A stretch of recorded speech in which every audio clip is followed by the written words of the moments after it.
yesterday morning, they let me know you were gone. Suzanne, the plans they made put an end to you.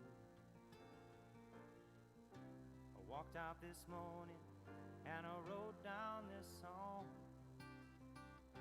I just can't remember who to send it to. I've seen fire and I've seen rain.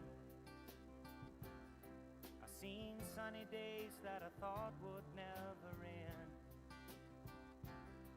I've seen lonely times when I could not find a friend. But I always thought that I'd see you again.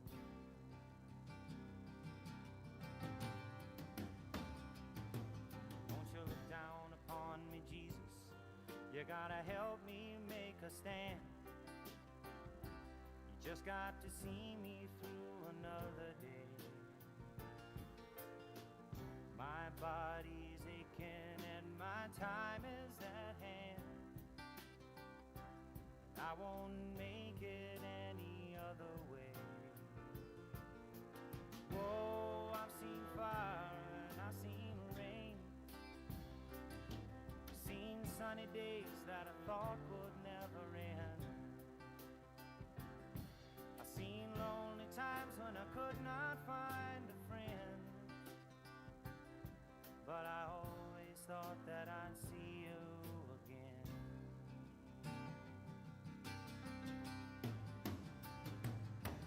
Been walking my mind to an easy time, my back turned towards the sun.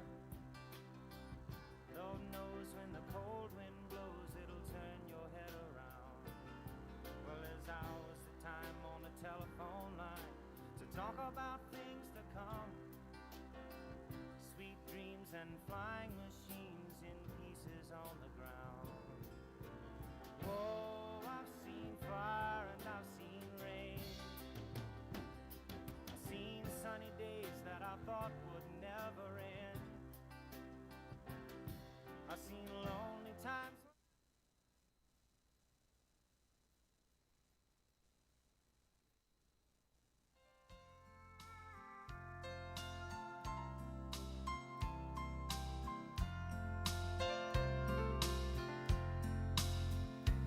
Walk away, leave with my blessing. Once in a while, let me hear from you. If we never meet again before my life is over, I'll leave this world loving you. You can take everything but my memories, for they're good ones and they'll see me through. If we never meet again, I'll love you forever.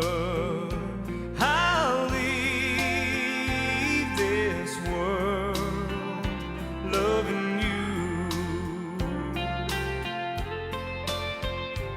You were mine for a time, and I'm thankful. Oh, but life will be so lonesome without you. If we never meet again this side of heaven, I'll leave this world loving you.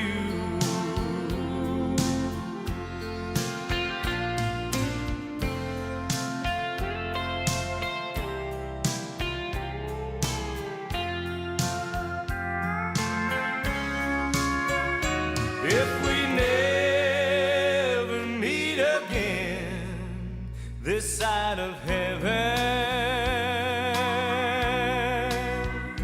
I'll leave this world loving you.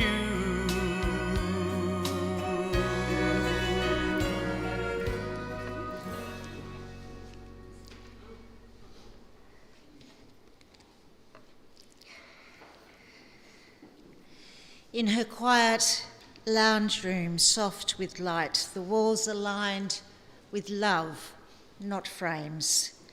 Every smile, every child, every story looked gently back and knew her name. Her life was written in faces she cherished, in laughter held and hands held tight. Surrounded by love, she never stood alone.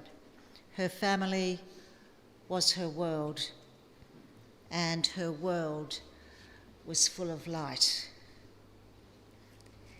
Ladies and gentlemen, we've come together this afternoon to farewell a very special woman, Leatha Phyllis Lamprey. A woman who was quietly extraordinary. A woman whose strength was never loud, whose love was never showy, and whose presence was always steady, calming, and deeply reassuring. Today, we've gathered here for one simple reason, and that is because Leatha mattered. She mattered to her darling husband, Bob, whom she loved and cherished for 60 wonderful years. She mattered to her children and their partners, Stephen and Mandy, Sharon and David, Tina and Simon and Tanya, and to her family in every branch and every generation. She mattered to her 11 grandchildren and 12 great-grandchildren, who knew her as Nan, Nan, and Old Nan, and who knew that being near her always felt safe. She mattered as a daughter, a sister, an aunt, and a loyal friend. And she mattered because the way she loved was gentle, generous, and quietly unwavering. I thank you all for being here to celebrate Leatha's life, and I welcome all those who are viewing online, having been unable to join us here in the chapel. Following this service, you are all warmly invited to stay for light refreshments and to share your memories of Leatha before adjourning to Sharon and David's home at 256 Stowport Road to raise a glass and toast this wonderful woman. So we're here today because a much-loved life has reached its natural close. We are here to honour a woman who gave the very best of herself to her family, her home, and the people she loved. We are here to share memories, to smile through tears, and to hold one another through the sadness that always follows a life so deeply woven into our own. And we are here because love does not end, even when a life does. So today is a day of mixed emotions. There is deep sadness because Leatha's chair is now empty, and the quiet, gentle presence that filled her home will be missed in ways that are hard to put into words. But there is relief too, that her long and difficult health journey is over, and that the struggles of recent years no longer weigh upon her gentle spirit. And there is gratitude for a lifetime of care, kindness, family traditions, and steady love. And there is pride, because we have been privileged to walk beside a woman who showed us, without ever making a fuss, what devotion truly looks like. Leatha Phyllis Lamprey was born on the 26th of August 1944 in Burnie to Phyllis and Verden Hendricks. She grew up in a lively household of 7 children, Ivan and Darcy, who have since passed, then Leatha, followed by Fred, Gayleen and Sandra, who have both passed, and Shelley. She attended Montello Primary School and later Parklands High School.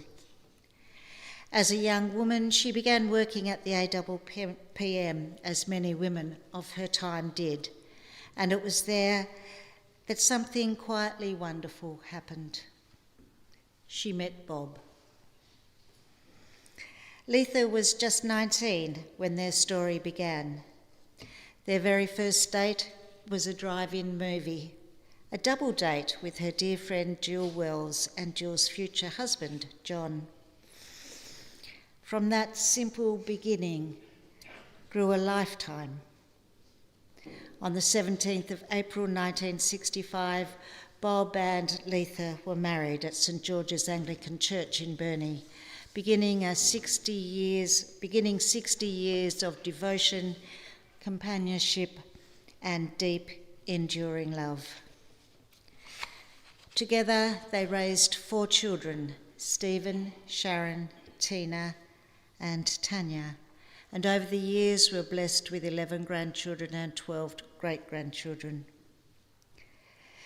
For a short time after marrying, Leatha worked at the old hospital, but the great work of her life became something far more personal and far more powerful, and that was being a mum.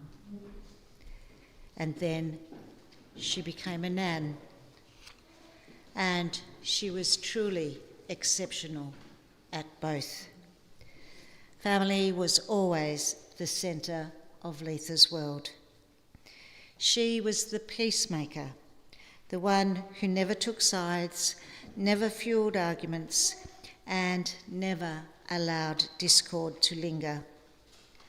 She held herself with quiet dignity, often described as being like the Queen, calm, poised, and beautifully composed. Her home was small, but her heart was enormous. For many years, Christmas lunch meant up to 26 people gathered around her table. And when the family grew even larger and the celebrations moved to her daughter's home, the traditions she created still followed because they were Leatha's traditions. She loved gardening, especially flower gardening, and in particular her beloved carnations and Daphne. She loved reading romance novels, watching cooking shows, because she was a truly wonderful cook. She loved Call the Midwife, and later came to love Western movies too, thanks to Bob, and even programs about four-wheel driving. Quietly and without fuss, she supported the mighty Essendon Football Club. She loved country music, op shopping, and gentle holidays around Australia, around Tasmania. Strahan, the Gordon River Cruise, the West Coast Wilderness Railway, and especially her much-loved trips to St Helens with Bob. But perhaps nowhere did Leatha's love shine more clearly than in her kitchen. Her custard sponge cake became legendary. No one was allowed near the oven when it was cooking. You had to tiptoe through the house. And whenever someone was asked what they would like for their birthday, the answer more often than not was Nan's custard sponge. Easter meant her famous fish cakes and tossed salad. And every meal finished with a cup of tea, because in the Lamprey home, tea fixed everything. Black tea, of course, Leatha's favourite. And if you didn't finish your dinner, well, it could be a very long night at the table. There are stories that still make the family smile, like the day at the Cam River when young Stephen convinced Sharon to fetch a stick like the dogs were doing. And when Sharon got into trouble in the water, Leatha jumped straight in to save her, despite not being able to swim herself. She ended up needing rescuing too, along with Bob, and thankfully a passerby from Victoria saved all three. It's a story that perfectly captures who Leatha was. No hesitation, no fear, just love. And there was the time she attempted to learn to drive. She misjudged a corner, damaged the car, and after it cost Bob $30 to fix it, that was the end of the driving lessons. I'm not sure if it was Leatha that decided that or Bob. And who could forget the unforgettable evening in Penguin, when a candle placed on top of the toilet cistern during a power outage was forgotten and burnt a hole clean through it. Leatha didn't drink very often, but when she did, it could still become a family legend. The family first lived in Duke Street in Burnie, then in Stowport, then for many years in Penguin, and then finally back to Burnie, where Leatha lived out her days surrounded by the people she loved, all within spitting distance, just the way she liked it. She adored dogs, and dogs adored her right back. They would often compete for space on her lap. She happily dog-sat every family dog whenever she could. She was kind, she was calm, and she was generous. She took pride in her appearance, always neat and always tidy. And despite living for decades with rheumatoid and osteoarthritis and enduring many hospital visits along the way, she simply got on with life. She never complained, and she never felt sorry for herself. About 15 months ago, she was diagnosed with vascular dementia. From that point, the decline was sadly rapid. For the last year, she relied on a wheelchair, and before that on a walking stick, although she preferred to swing it around like a magic wand rather than placing it carefully on the ground. What never changed, though, was her determination not to leave her home. And what never wavered was Bob's devotion.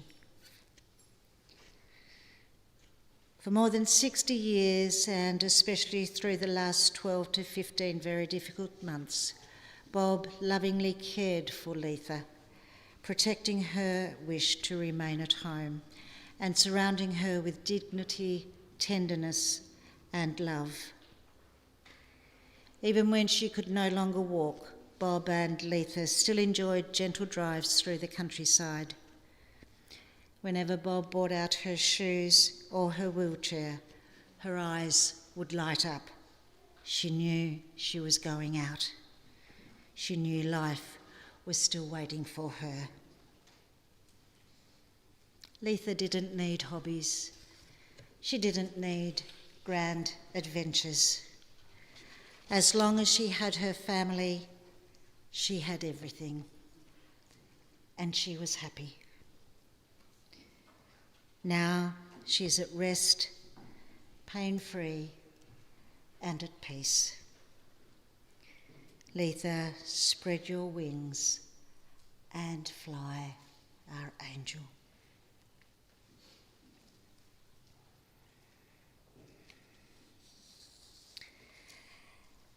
And now some personal tributes from Leatha's granddaughters, Dimity, Jessie and Caitlin, sharing their memories, their stories, and the special moments that made their Nan so deeply loved. Girls, would you like to come forward together?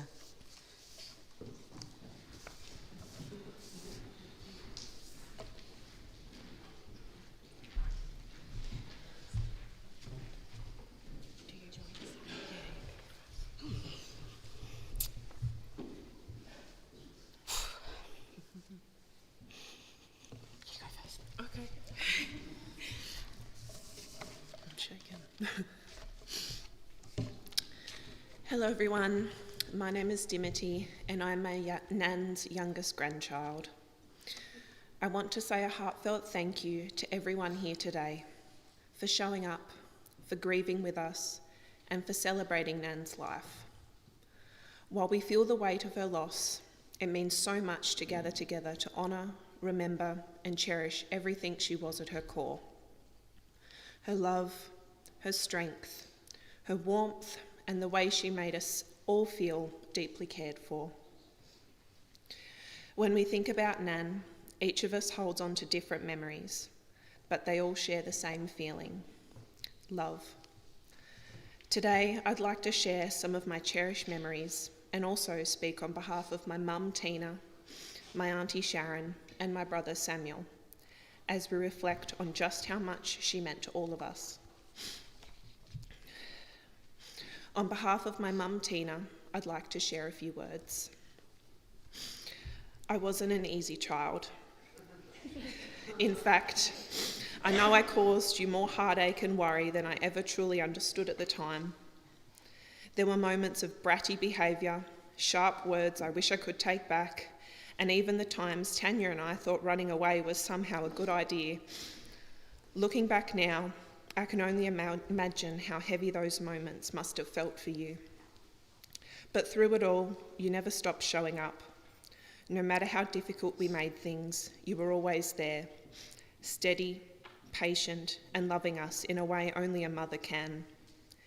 Even when I pushed you away, you stood close by. Even when my words were unkind, your love never wavered. You carried us through our hardest years with a quiet strength we didn't fully appreciate until we became parents ourselves. And then life came full circle when we had children of our own. We finally saw you through new eyes. You and Dad became the people everyone turned to, the safe place, the trusted hands, the warm hearts every child felt at home with. Everyone wanted you to look after their kids because your love wasn't loud or showy. It was constant, gentle, and unconditional. Now I realise that all those years, while we were growing up and finding our way, you were giving pieces of your heart to each of us every single day. And the love you gave didn't just raise children, it built a family, a legacy of care, patience, and devotion that lives on in all of us. If I could go back, I'd probably say thank you more, argue less, and hold on to those moments a little longer. But what I hope you always knew, and what I want to say now, is that we never stopped needing you, never stopped loving you, and never stopped being grateful for everything you were and everything you gave. Sorry.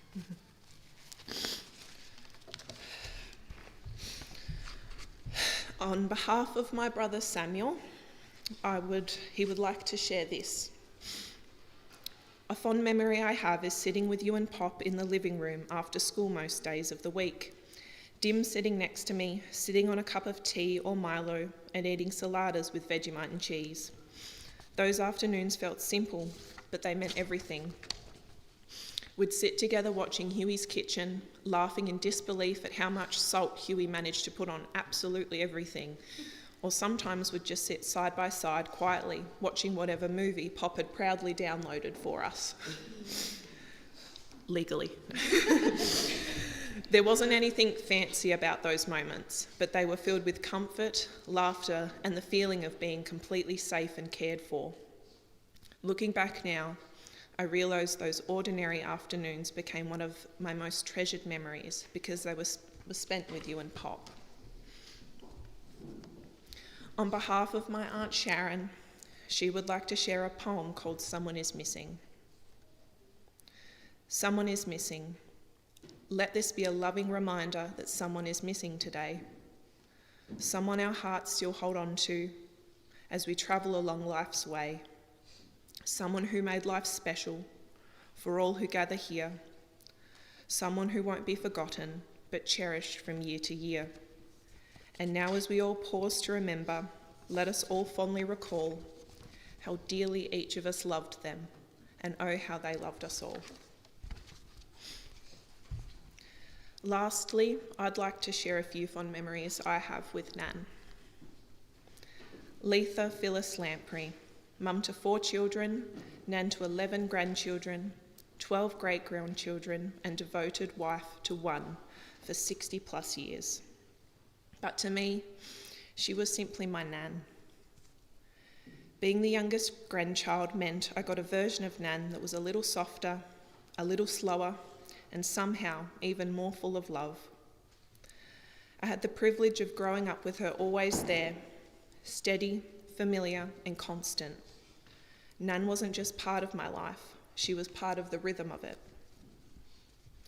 Nan and Pop have been the greatest example of love I've known for my entire life.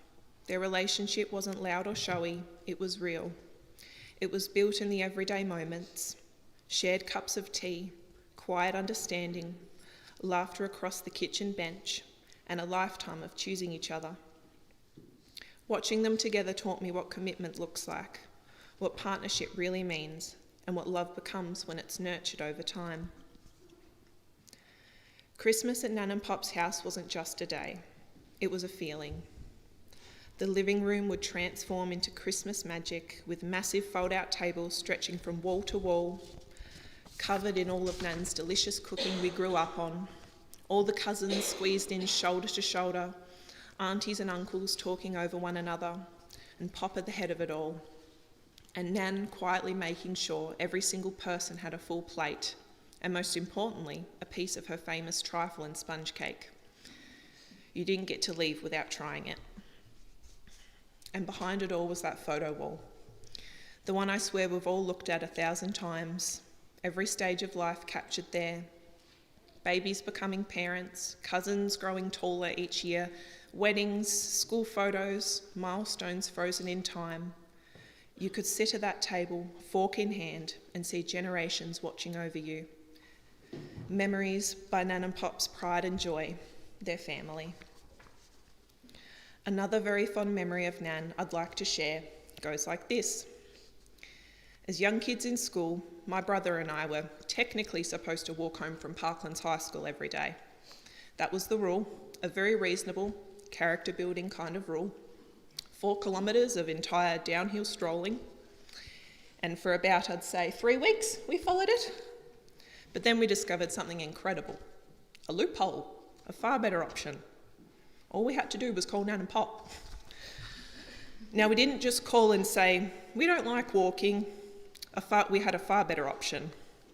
We were convincing, we were dramatic, we deserved an Oscar. And without hesitation, truly without a single question, Nan and Pop would be there, bells on, like they'd been waiting their whole life for this moment. No guilt trips, no lectures about resilience, just love. And Nan in the passenger seat saying, hey kids, how was school? It got to a point where we didn't even need to call anymore. We'd walk out the front gates of the school, fully expecting to start our long trek home. And there they were, parked up like our own personal chauffeur. Nan was sitting beside him, smiling like this was completely normal behaviour. And the thing is, at the time, we thought we were very clever. We thought we had outsmarted the system. What we didn't realise is that they just loved us. That they didn't mind the inconvenience. That picking us up wasn't a chore. It was something that they genuinely wanted to do.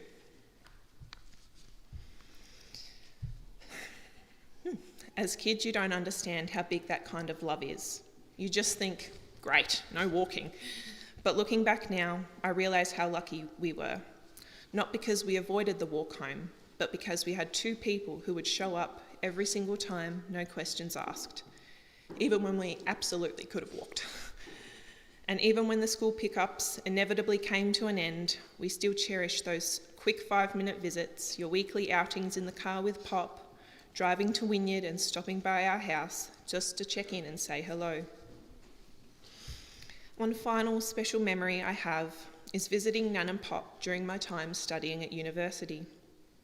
I was asked to write an assignment centred around the older generation.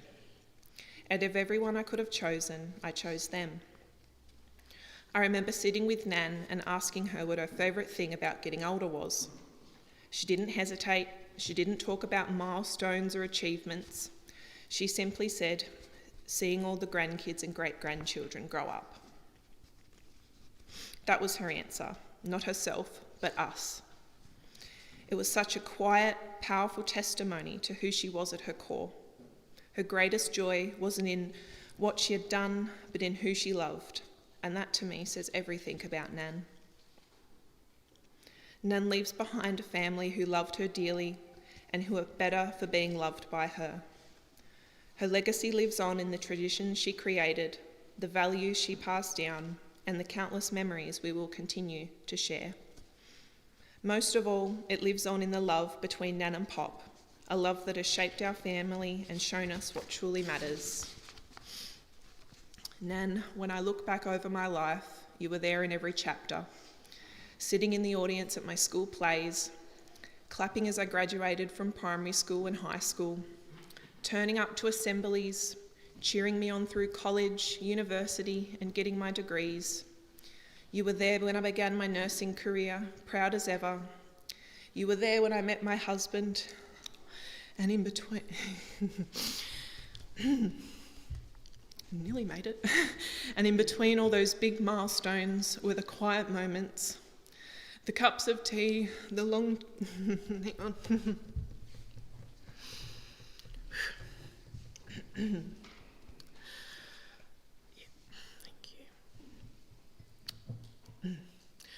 And in between all those big milestones were the cups of tea, the long chats with sayos in hand, the copious times I laughed with you and cried to you about everything life threw my way. You never missed a moment, big or small. Thank you for 25 amazing years of being my Nan, and for watching my milestones, for being part of them, and for loving me through every single one. I will carry that love with me always. You will be missed more than words can say, but you will be remembered always. In our hearts, in our homes, and in every moment we gather together, just like you taught us to do. I hope you're enjoying a well-deserved cup of tea and a ginger nut biscuit wherever you are out there. And I'll see you again one day. I love you, Nan. Okay, thank you.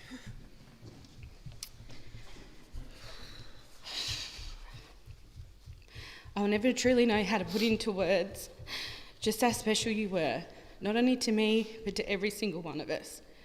You weren't just part of our family, you were the heart of it. Standing here, reading this feels like a horrible dream because I've never known life without you. You were always just there. Through every stage, every milestone, every season of our life, you were there. And now learning to live in a world where you aren't physically here anymore feels impossible. Love is the most beautiful gift we are given, but it brings so much pain because when you love someone as deeply as we loved you, grief becomes a price we pay. And that grief is heavy because it represents a lifetime of love shared. When I sat with you in the hospital before you passed, time felt so different. And I held your hand just like you held mine so many times throughout my life.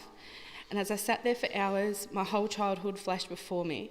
All our memories came flooding back, one after another, like little treasures I didn't realise I was storing for all those years.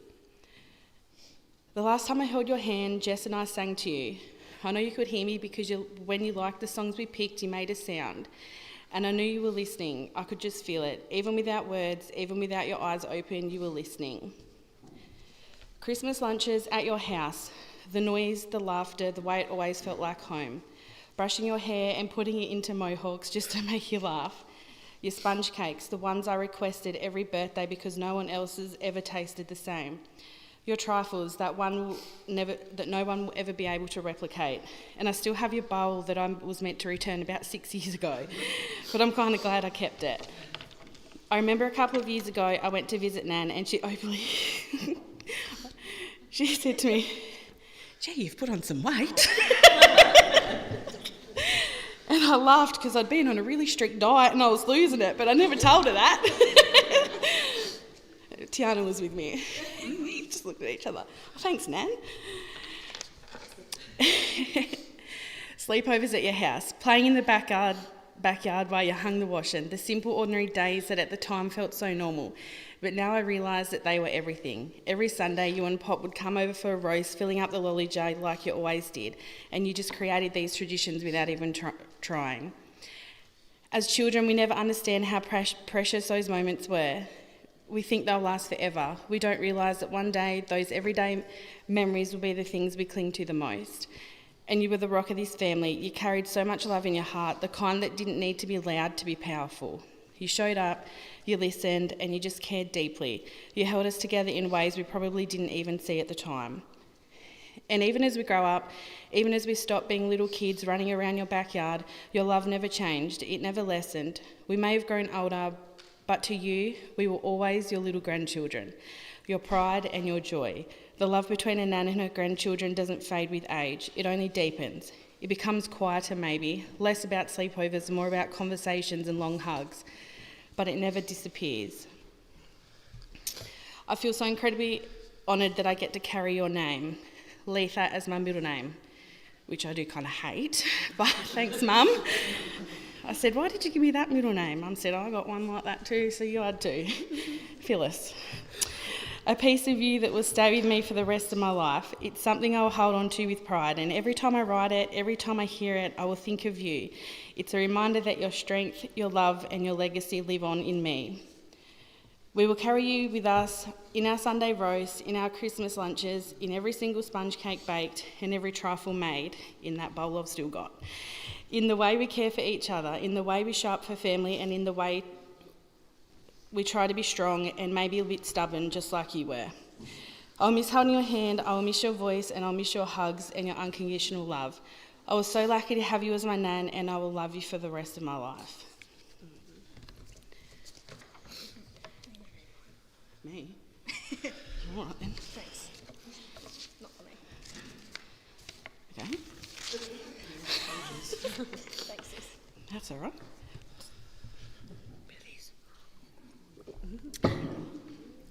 Nan, I'm not very good in the writing department, but I'm going to give it a go.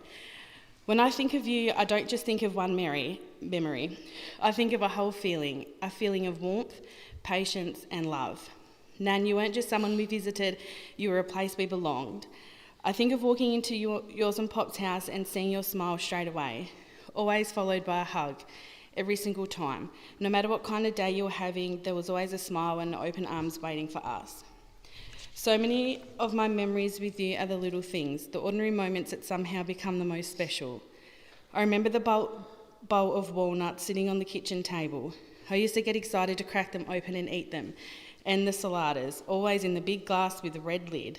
I would sit there with butter and push it through the holes to make butterworms. I thought it was the best thing ever, and you never minded, not once. I remember being so excited to use your little duster vacuum that sat behind your kitchen table. I truly believed I was the best helper in the world because I was helping you. You always made me feel like I was doing something important. Then there was a night I had a sleepover at your house. I must have had a nightmare. I woke up absolutely convinced a monster was going to come out of the bottom of the wardrobe. I ran down the hallway and hid in the lounge room behind the stereo. Certain an ice block monster was chasing me. I can still picture it. I was completely terrified. And over the years, you and I laughed about that memory so many times. You always thought it was hilarious, and so did I. Then there was your cooking and the Christmases spent together in the lounge room, all us gathered, laughing, just being together. Every Sunday when we were younger, you and Pop came over for a roast and bring lollies for the lolly jar. That was just you, always thinking of giving. One of my favourite memories is doing your hair.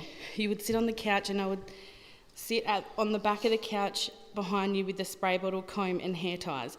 You would soak your hair until it was dripping wet and styled it however I felt like that day. You never complained. I don't even remember you saying no. Nothing ever seemed to bother you when it came to us children. You were grandchildren. You were endlessly patient and gentle. I remember winding up your bear ornaments on the shelf near the front door, being so careful that they didn't break. I love watching them move, especially the seesaw one. Normally kids weren't allowed to touch those ornaments, but not you with me. But not with you. Thanks, Jess. You would do anything to make us happy. Another memory that still makes me smile is from when I was in kinder. Mum had a blue VK Commodore parked at the top of your driveway. When we were leaving, Mum told me to wait in the car. I climbed into the passenger seat, grabbed the gear shifter and pulled it down. I felt the car start to roll back and I remembered the panic so clearly. It honestly felt like my soul left my body.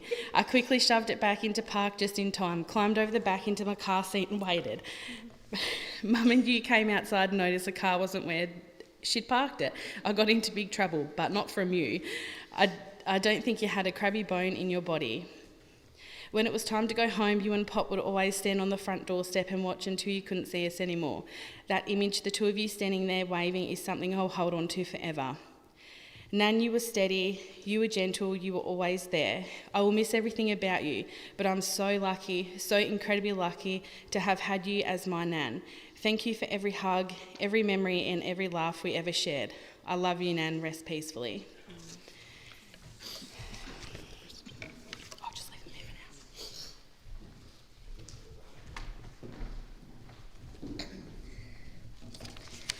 Well done, girls. I'm sure everyone will agree you've beautifully captured that lovely relationship that is between grandchildren and grandparents.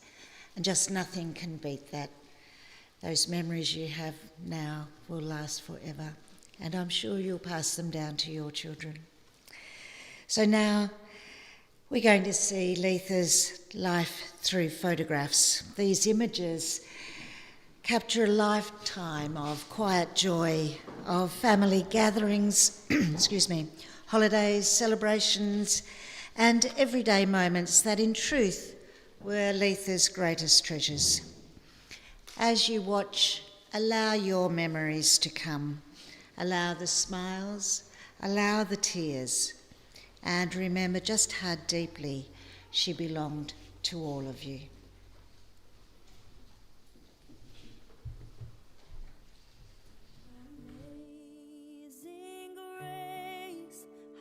Sweet the sound that saved a wretch like me. I once was lost, but now I'm found. Was blind, but now I see. 'Twas grace that taught my heart to fear, and grace my fears relieved. How precious did that grace appear,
was blind, but now I see.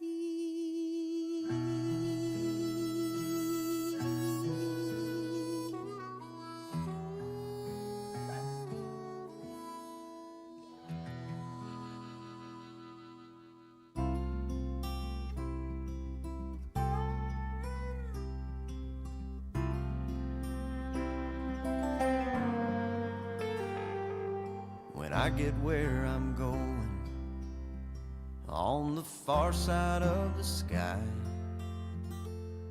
the first thing that I'm gonna do is spread my wings and fly. I'm gonna land beside a lion and run my fingers through his mane, where I might find out what it's like to ride a drop of rain. Yeah, when I get where I'm going, there'll be only happy tears. I will shed the sins and struggles I have carried all these years, and I'll leave my heart wide open. I will love and have no fear. Yeah, when I get where I'm going, don't cry for me down here. I'm gonna walk with my granddaddy, and he'll match me step for step, and I'll tell him how I've missed him every minute since he left. And then I'll hug his neck. Yeah, when I get where I'm going, there'll be only happy tears. I will shed the sins and struggles I have carried all these years, and I'll leave my heart wide open. I will love and have no fear. Yeah, when I get where I'm going, don't cry for me down here. With so much pain and so much darkness in this world we stumble through, all these questions I can't answer, and so much work to do. But when I get where I'm going, and I see my Maker's face, I'll stand forever in the light of His amazing grace. Yeah, when I get where I'm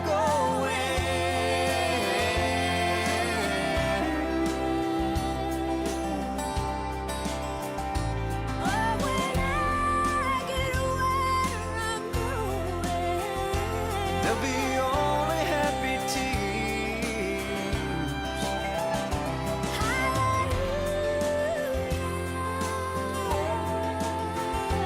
I will love and have no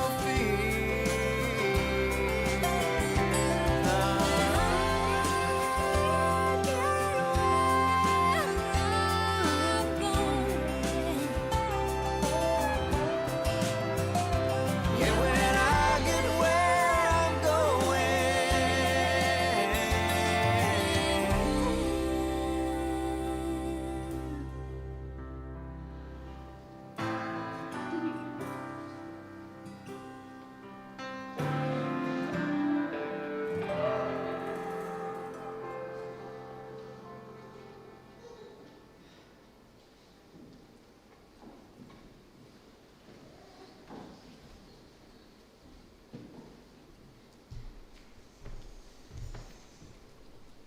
What absolutely beautiful memories, so much love emanating from all of those photos for you, her family.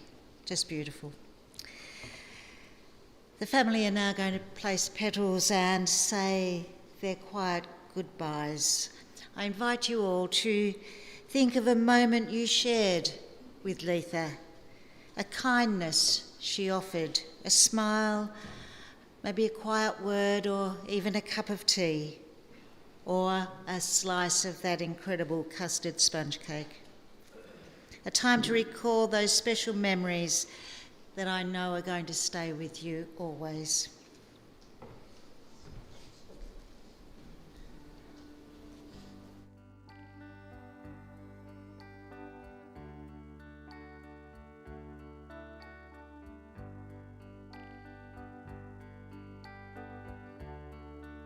When your day is long and the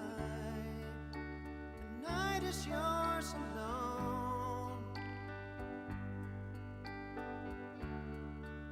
When you're sure you've had enough of this life, hang on.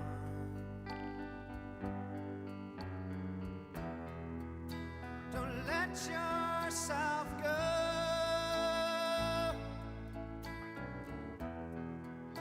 'cause everybody cries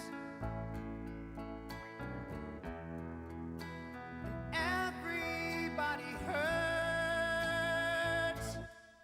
sometimes.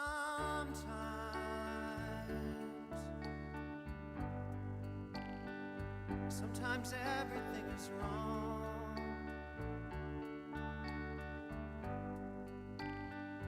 Now it's time to sing along. When your day is night, hold on, hold on. If you feel like letting go,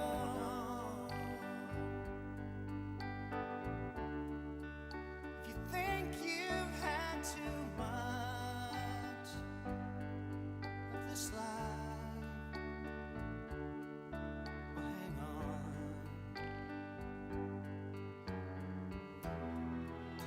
'Cause everybody hurts.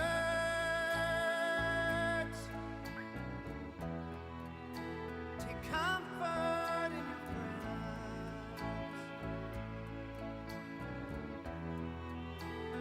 Everybody hurts. Don't throw your hand.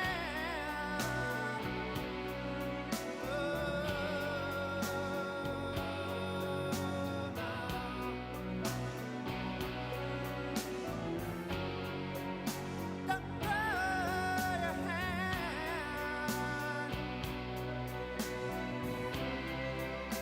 You feel like you're alone. No, no, no, you're not alone.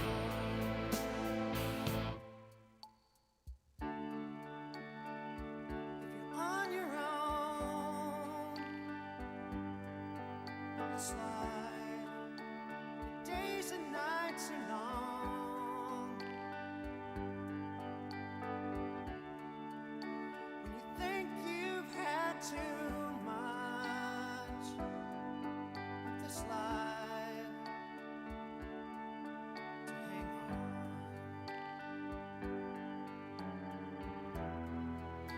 Well, everybody hurts, but sometimes everybody cries. Everybody hurts sometimes.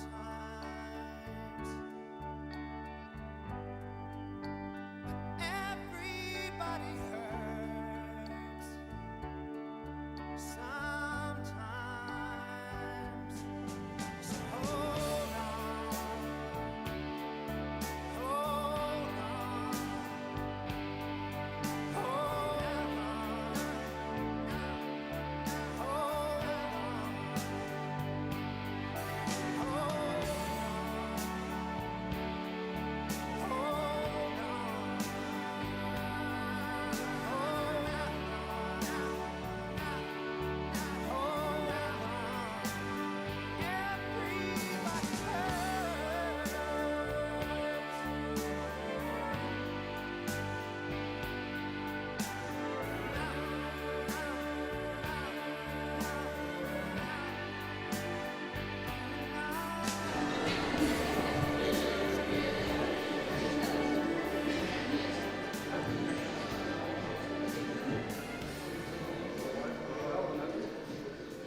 And now, as we bring this farewell to a close, it is time for us all to say our final farewell.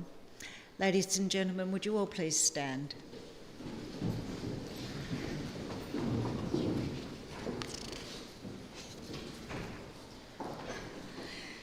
We gently and lovingly commit Leatha into the care of memory, of love, and of the lives she helped shape.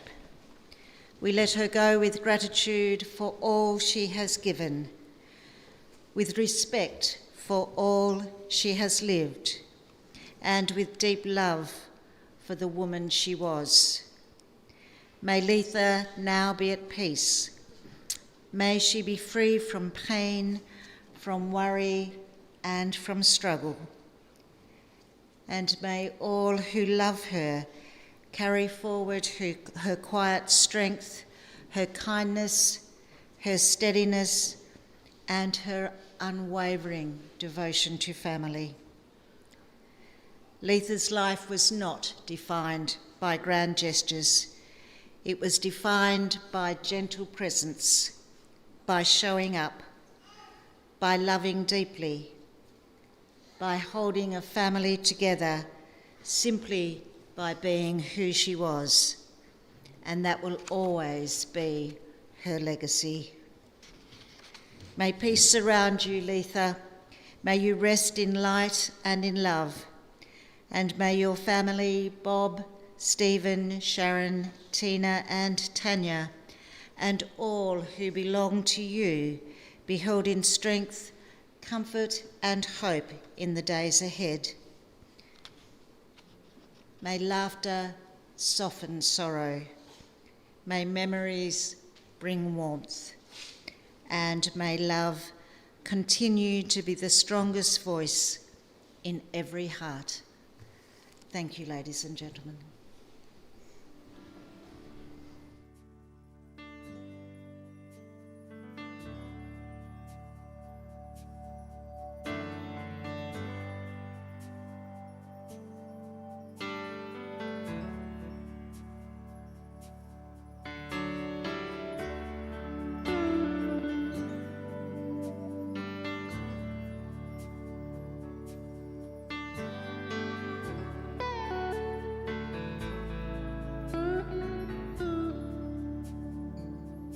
I know your life on earth was troubled, and only you could know the pain. You weren't afraid to face the devil. You were no stranger to the rain. So go rest high on that mountain. 'Cause son, your work on earth is done. Go to heaven and shout love for the Father and the Son. Oh, how we cried the day you left us. We gathered round your grave to grieve. Wish I could see